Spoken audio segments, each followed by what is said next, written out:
There's nothing like a day at the beach. The sun is shining, there's a slight ocean breeze. You're reading your favorite book, enjoying a cocktail, and a shark has a hold of your leg. Ah, nothing like it. Wait, a shark? Everyone around you panics. You struggle to get your leg back, twisting and turning, trying to swim away, but his teeth only sink further and further into your flesh. He's got a look of hunger in his eye, and you are on the menu.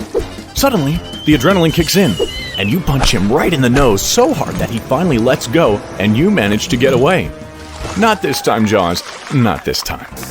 Now, you're the local hero, with the shark tooth necklace to prove it. And that's all well and nice if life was a movie.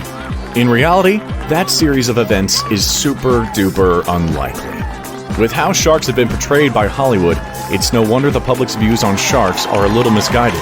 In fact, pop culture has a big influence on people's opinions. After the Jaws movie came out in 1975, thousands of fishermen set out to hunt and capture great white sharks. So much so that countries like Australia and the US have orchestrated protection plans against hunting sharks. But with the recent release of movies like The Meg, sharks now have a newfound target on their back, especially since the megalodon is extinct. For those of you scratching your heads at the term megalodon, we're talking a prehistoric shark 3 times the size of a great white shark, 276 sharp teeth, and a bite force 10 times that of a great white. But remember, they're extinct. You don't have to worry about those. However, all this brings up the question, are sharks really that violent and vengeful? Firstly, it's likely you'll never even encounter a shark in your lifetime, unless you're an avid surfer or head to the aquarium. And your odds of being attacked by a shark are 11.5 million to 1. To compare, your odds of being struck by lightning are 700,000 to 1. Hey, maybe we should do a video on how to survive a lightning strike. In fact, I think we will. Go ahead and turn on that bell notification so you don't miss out. But more on that later.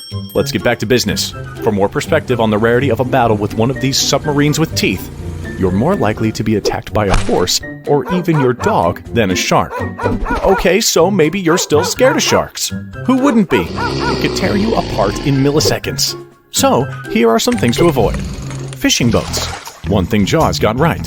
Fishermen hook fish, which releases blood. The sharks smell the blood and come in search of food.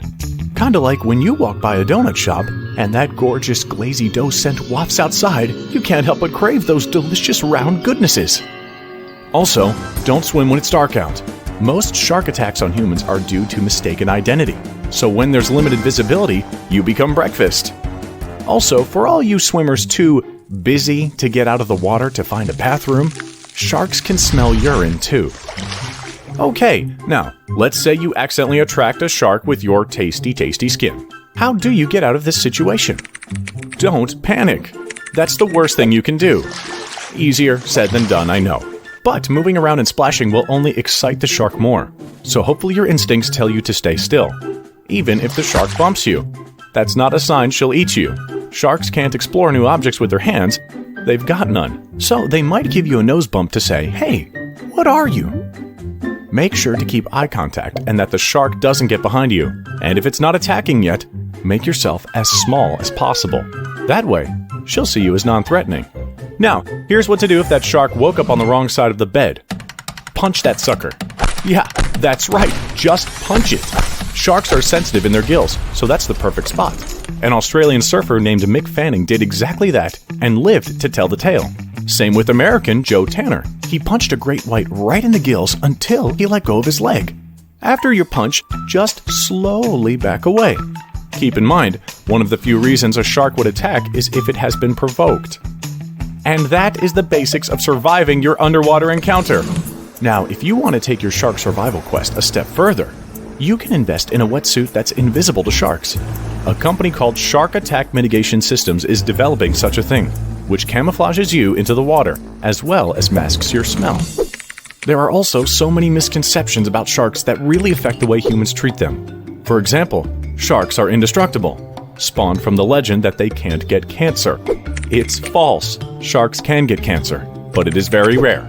In fact, this misconception has spread so far that people are hunting sharks to eat them in order to cure cancer.